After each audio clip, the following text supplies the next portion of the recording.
Mr. President, Your Honor, kung paano ko, sana ko mag-uumpisa sapagkat hindi ako ang subject matter ng aking deliver na privilege speech kahapon. Kaya kung sagutin, iisa-isahin sa inyo, ngunit ang nangyari, parang ad hominem ang nangyari. Sa akin po, natutukoy lahat ang inyong privilege speech ngayon, samantalang ang inaasahan ko ay sasagutin nyo yung privilege speech kahapon. Kasi kung ganun pong mangyayari, Mr. President, malilihis na naman po tayo sa inaasahan ng ating mga mamamayan. Dito lilitaw ngayon ang nauna pong mga patakarang nakita ko sapagkat kailanman hindi natin makakalimutan at huwag nating kalimutan na talaga pong nilimas ang taong, nilimas po ang kabangbayan. Yun na po yung gusto nating pag-usapan dito.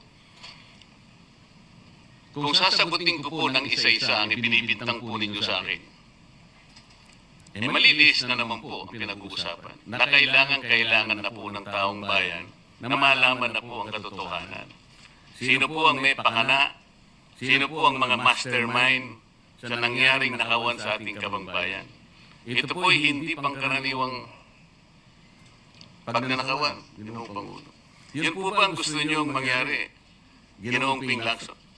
Negative po. Sigurado hindi po yun. Bakit po? Sino pa po nagsimula nito? Nung una po, privilege speech ninyo, hindi ko na sinagot kasi ayoko magkagulo. Pero enough is enough. Kahapon, nanonood ako sa aking opisina, gusto kong bumaba, kaya lang malalim na ang gabi at ayoko maabala yung trabaho sa Senado. Kaya nagsabi ko sa ating Senate President, at ito'y namanifest niya kahapon, narinig ko, na I was told na sasagot ako ngayong araw na ito. Wala pong gustong maglihis sa usaping flood control. Ako nga po, very passionate po ako dyan, mulat sa pool. Wala po kayo rito. Ako po'y talaga lumalaban sa korupsyon. Pagdating sa national budget, pagdating sa lahat ng usapin, hindi nyo po matatawaran ang aking hangarin. May tuwid ang lahat ng katiwalian dito sa ating bansa dahil hindi po tayo muusad. Pero enough is enough. Patuloy po kayo sa pag-atake sa akin. Balikan nyo po, res ipsa loquitur. Andiyan po lahat eh. Wala po ko inimbento. Salita nyo po lahat yan eh. Sabi nyo, iniinsulto ko kayo. Sagutin nyo po. Totoo po ba o hindi yung ating napanood sa mga video? Totoo po ba o hindi yung aking mga binanggit? Tapos na po kayo. Tapos na po. Kasi po ganito. I suggest that the two gentlemen address the chair instead of addressing each other. Sorry, Mr. President. Pagpaumanhin po ninyo, Ginoong Pangulo, ngunit nakakalimutan po ng ating Senator Ping Lacson na siya po ang nag-umpisa sa ngayon lang. Ako rin po ay defensor ni Vizcaya. Palagi niyang ipinipilit yun.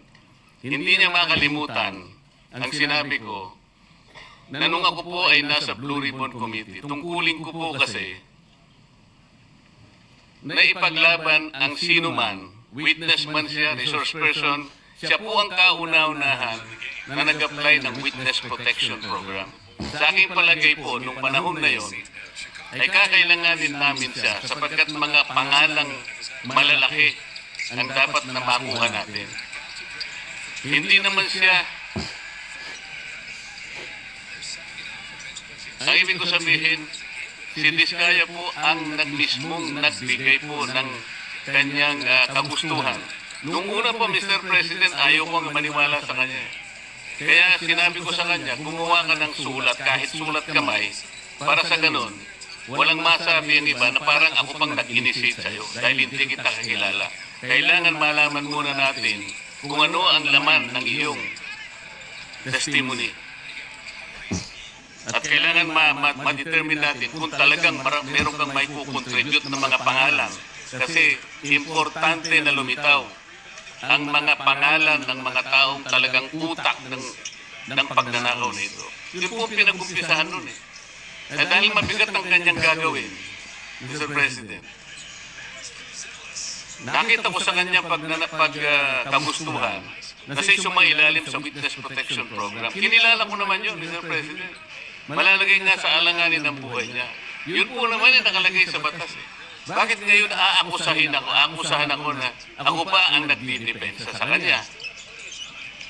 Nandun naman po sa batas eh. Kaya nga po nang ipilit po ng ating DOJ Secretary na pinipilit niya magkaroon ng restitution, sinabi ko huwag mong gagawin yan. Wala naman sa batas yan eh. Ipipilit ninyo sa pamagitan ng memorandum ninyo na kahit wala sa batas para siya maging katanggap-tanggap na witness protection program witness, ay gagawin niyo mag-restitute siya. Wala po sa batas yun, Mr. President. Yun po yung nilalaban ko. Uy, napagkamalan niya na dinidepensahan ko. Hindi po pwedeng ganun, Mr. President. So ngayon, hanggang ngayon, pati ba naman ng asawa ko na independent director, kakalantariin pa rito. Saan ba natin pag-uumpisa ng pag-uusap na ito? Pagkatapos, ipipilit na naman ninyo yung Kalayaan Island Group. Ano po ba patakaran dito, Mr. President? Ginoong Lacson. Kailangan ba samot-samot ang gagawin mo para sa isang privilege speech? Kayo po'y matagal na sa Senado. Alam ko po, kabisado nyo yung patakaran dito. Ang isang privilege speech na katutok lang sa isang subject matter. Pero gagawin po ninyong samot-samot ito. At pagkatapos ay mag-uumpisa kayo na para bang ang nilalaman ng privilege speech ninyo eh puro ad hominem. Wala po tayong matatapos dito. Ang hangarin po natin dito ay yung subject matter na pinipilit natin sapagat ito po ang inihintay ng taong bayan. Kung sasagutin ko po ng isa-isa at ang iba po'y sinagot ko na, ay lalayo po tayo. Ang akin pong tinatanong sa aking privilege speech kahapon ay bakit parang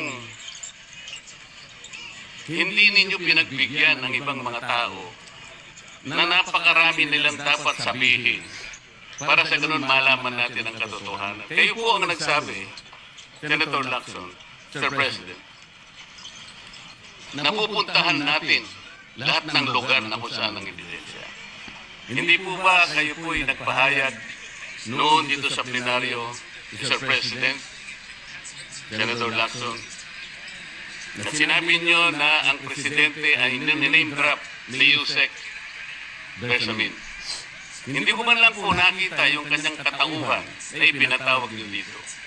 Samantalang napakalaki ng dapat niyang ipaliwanag sapagkat kayo po ang nagsabi sa pamamagitan ng pagtitiwala ninyo sa ibinigay na testimony ni Yusek Bernardo na niname drop niya ang presidente.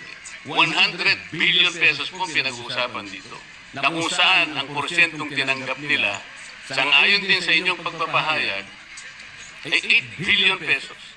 Nagtataka po kami, ang taong bayan, hindi nyo man lang pinatawag si Yusek Bersamin. Nagtataka din po ako. Alam po ninyo ito. Nakiusap. Nagpresenta si ex-Governor Chavit Singson. At iminungkahi ko po sa inyo. Nang sabi niyo, sige po, sa susunod na pagdinig natin, ay iimbitahan natin siya. Sapagat marami raw siyang gustong ibahagi sa ating pagdinig tungkol sa mga project sa Ilocos. Ngunit hindi po niyo tinawag. Yun po yung pinagtataka. Ito po yung gusto ko sanang sagutin ninyo. Sa akin po, wala nang kwenta kahit na ako'y patutsadahan ninyo, na ganito ako, ganito kami, ganyan. Hindi na po mahalaga sa akin yun. Ang mahalaga po, Mr. President, ang taong bayan ngayon na naghihintay ng kasagutan sa maraming katanungan nila kung magagawa pa natin na buklatin lahat ang dapat buklatin. Kilalanin kung sino ang dapat kilalanin. Ang gusto ko pa po sana, Mr. President, sana sagutin po ninyo, Senator Lacson. May I respond, Mr. President? May I respond, Mr. President? Yes, please, go ahead. Mr. President, Your Honor, have you read the Parcel Committee report? Ganito po ang nangyari, So, Mr. have you read President. the Parcel Committee report? That is my question, Mr. President. Binasa ko po, ngunit hindi ko po magawan ng paraan kung paano ko po itatrato. Kasi kahit na po ganun ang nangyari, tinignan ko po eh. Kaya lang, sabi ko sa mga staff ko, nung mag-meeting kami, bakit ka ako wala man lang pirma ito? Ito po'y taliwas po sa inyong ipinahayag kahapon. Sinabi nyo rito, If I may be natanggap allowed, po. Mr. President. Patapusin niyo muna ako para may paliwanag ko kung bakit hindi man lang ako sumagot sa inyo dito sa ibinigay niyong material na ito. Kasi sinabi po ninyo, for one, I have it on record that his office already received a copy of the BRC Parcel Committee report as early as February 11, both hard and soft copies, but he has not signed it, even with I dissent remark. It follows that as chairman, I was first to sign before routing the same contrary to his claim that I did not. Kahapon lang po namin nakita ito, Mr. President. Pero hawak ko po dito yung ipinrint naming kopya na nakuha lang namin sa isang link sa PDF document. Kami lang po nag-print nun. Wala pong pirma. Mr. President, we assume that it came from the office of Senator Lacson, or probably from the Blue Ribbon Committee. I would not assume otherwise. So sabi ko, kung walang pirma ito, wala man lang covering letter, ano bang gagawin namin dito? Gagawin ba natin banderitas ito? Ganun po ba yung pagbibigay ng isang importanteng dokumento? Kung inaakala po yung importante ito, bakit wala naman pong pirma man lang? Sa akin talaga, hindi po ganun ang pagtrato sa amin bilang membro ng Blue Ribbon Committee. Dapat man lang sana, kahit na initial nyo lang po at meron siguro kayong instruction to, anong gagawin namin dito? Before Senator Lacson responds, will you answer the question? Did you read it or not? That was the question. Yes, Mr. Are President. you read it? Okay, Senator Lacson, go ahead. Yes, Mr. President. I mentioned it in my privilege speech. Binigyan po natin ng tigil-tigil isang kopya na may watermark na kanya-kanyang opisina. Una, nagkaroon po tayo ng isang masamang experience na nag-leak yung nauna ng niroute na committee report. So naisip namin, para matunto natin kung saan opisina manggagaling ang leak, bigyan natin ng tigil-tigil isang kopya. Hindi po talaga pipirmahan yun kasi advance copy po yun eh. Nasabihan po namin ang kanilang mga staff na kapag ready na sila, na pumirma at nabasa nila, hudyatan nila kami, ipapadala namin yung physical or yung hard copy. Nandun po yung signature page, nakapirma po ako doon. Hindi ko po pwede ikalat yun nang wala akong pirma kasi ako yung chairman. Hindi niyo po narinig yung aking paliwanag sa aking privilege speech na talagang walang pirma yung aming ikinalat sa bawat miyembro. Dahil yon para lang mapabilis kasi 400 pages po. Alam ko magtatagal mabasa. So para simultaneously, isipin niyo po, Mr. President, kung isang kopya lamang yon na aking igagala sa 17 o 20 miyembro ng Blue Ribbon Committee. Isang taon po, baka hindi pa tapos mabasa. So gumawa kami ng nag-devise po kami ng isang pamamaraan para simultaneously, sabay-sabay nilang mabasa with the advice to their staff na kapag nabasa na at ready ng pumirma, sabihan kami, dadali namin yung kopya na mayroong signature page at sa kanila pipirma. Katunayan kahapon po si Senator Bam Aquino. Binigyan namin sa kanya yung may signature page at pumirma siya. Hindi po matatapos kung yung 467 yata na pages, iisa-isahin namin iikot. Mahirap po. Gumawa na nga kami ng paraan para matakil na sa floor, mai-defend ko, at makapag-forward tayo na tulad ng binanggit ko sa aking privilege speech. Makapag-simula na tayo uli ng mga panibagong pagdinig. Ngayon, sinabi po ni Senator Marcoleta na bakit hindi inibitahan si Undersecretary Persamin.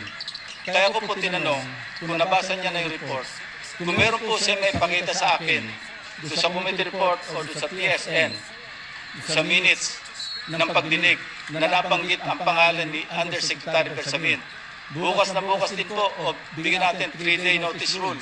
Tatawag po ako ng pagdinig, ipapatawag natin si Undersecretary Persamin.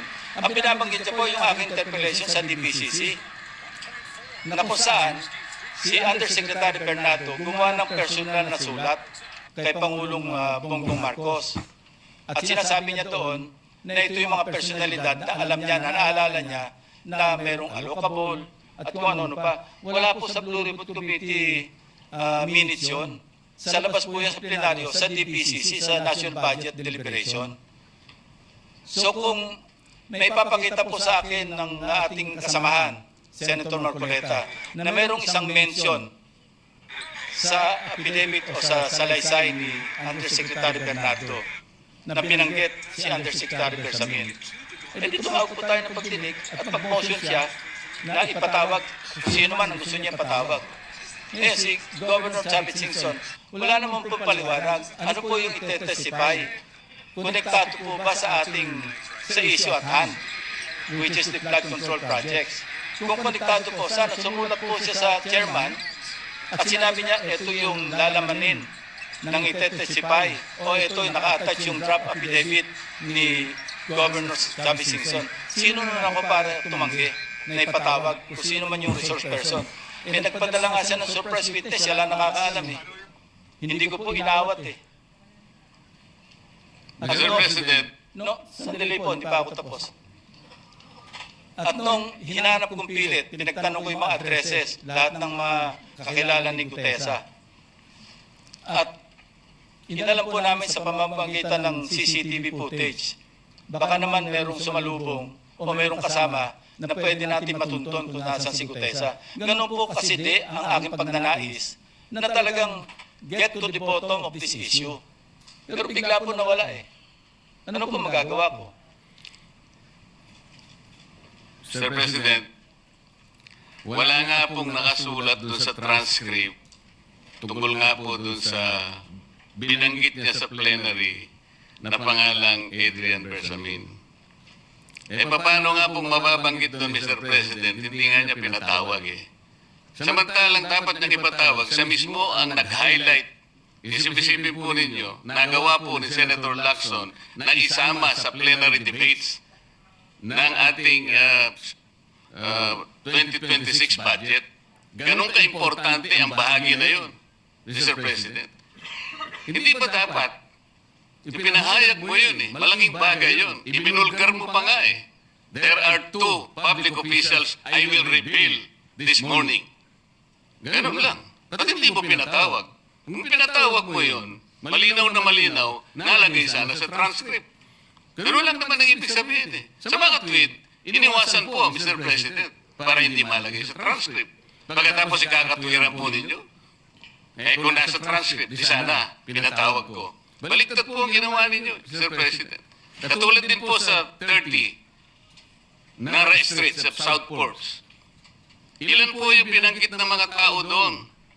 Hindi ko po sinasabing totoo yun. Pero for purposes of the inquiry and investigation, kung talagang ganun, kalawak ang inyong pananaw. Dahil pati nga po yung pagpunta ni Gutesa, pati CCTV po pinakita ninyo. And dami po sana ng pagkakataon na nakita sana lahat ng mga binanggit ni Saldico na mga ginamit na sasakyan. Makikita doon sa pagitan ng alas 9 hanggang alas 10 ng umaga. Tawagin natin yung kung sino man yung security agency doon.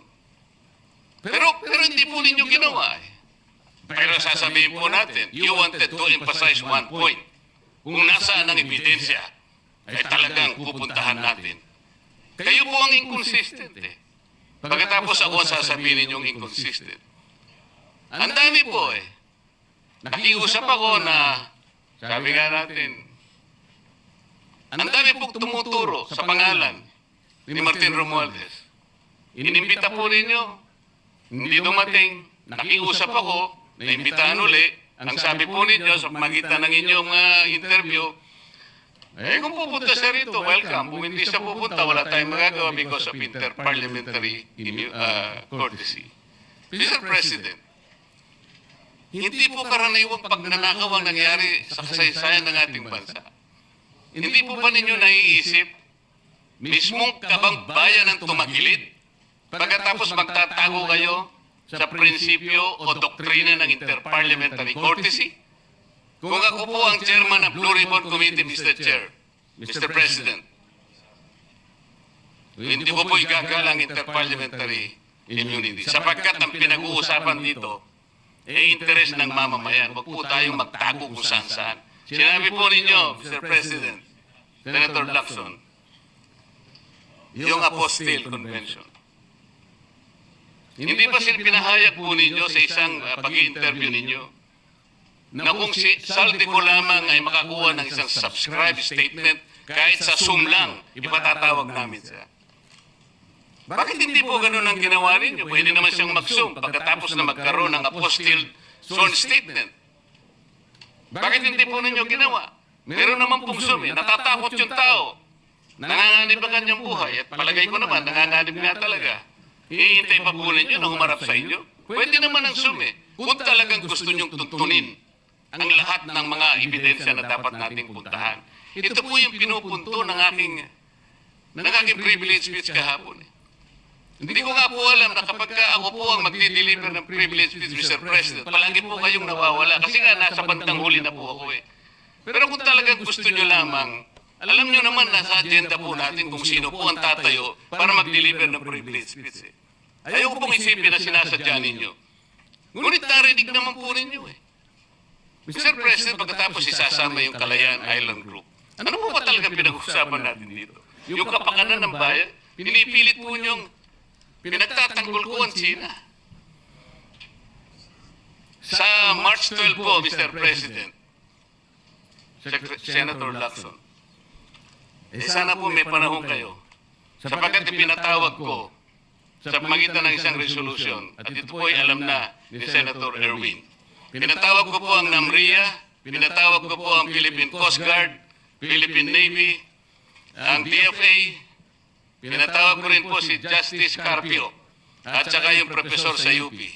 At kung sino man po ang interesado, pero once and for all, malaman po natin dito kung sino ang sinungaling, kung sino ang makatsina, kung sino ang nagkagaling-galingan at nagpapanggap na expert in international law. Sana po, Senator Lacson, nandun po kayo. Mr. President, may we hear from the chairman of the Foreign Relations Committee? Because his name was mentioned. May I just confirm if indeed he will call for a hearing and invite those people mentioned, Mr. President? With due respect. Well, as requested, if you would like to respond, Senator Erwin Tulfo. Thank you, Mr. Chair. This morning, I have received a letter from the Department of Foreign Affairs citing that they cannot attend, including NAMRIA, Mr. Chair, and we have already written to the various chiefs of staff of the members of the Committee on Foreign Affairs. They cited, including NAMRIA, that they cannot attend because of the fact that it is a matter of national security, Mr. President. And I also have a copy that will be sent to your office, Mr. President. The reason given by NAMRIA, the Armed Forces of the Philippines, and the Department of Foreign Affairs, Mr. President. In other words, Mr. President, the gentleman from Pampanga Tarlac is confirming something that is not confirmed. Mr. President, that is too much of a statement. Kausap ko pa lamang ang chairman at kami dalawa po nagkakausap at niremind pa nga ako yung mga nakarang araw na, March 12, okay ka na. So, ang sabi ko sa kanya, ito po ang dapat nating maimbitahan. Bakit naman po nagkaroon ng issue sa national security ang pagdinig tungkol sa usapin sa West Philippine Sea? Mr. President? Ito na naman po ba ay patakaran para ilihis na naman? Hindi po pag-uusapan dito kung ano-ano mang klaseng teritoryo pag-uusapan dito. Ang pag-uusapan lang natin ay yung masigalot na pinalalaki nila at hindi nila maintindihan na walang kamatay ang West Philippine Sea. Nakalagay po kasi sa Administrative Order number 29, dated 2012, Mr. President. 14 na taon nang nakararaan, minanduhan mismo ang NAMRIA at ang DFA na mag-submit ng mapa at mga charts sa opisina ng United Nations General, UN Secretary General, at i-notify ang lahat ng international organizations katulad ng IHO. Ano po bang ibig sabihin nun, Mr. President?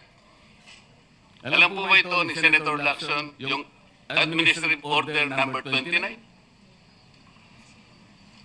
This is something between the chairman of the Foreign Relations Committee and the gentleman from Tarlac and Pampanga, Mr. President. Hindi po, tinatanong ko po kayo No, I kasi... don't know Administrative Order number 29.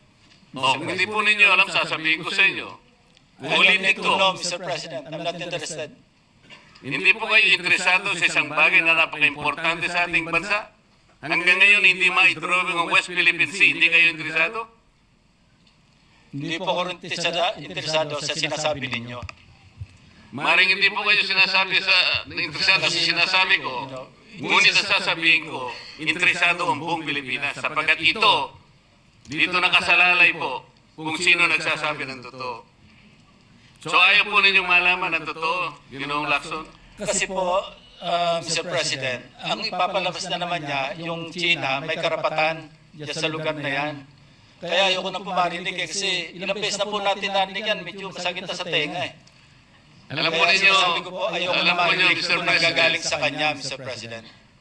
si Senator Lacson po ay pagkakaalam ko isang magaling na investigador. Eh ngayon po pala yung manghuhula na. Paano po niya nahula? Ang sasabihin ko ay The debate is going into motives and all of that. So, motu proprio, the presiding officer declares the session suspended.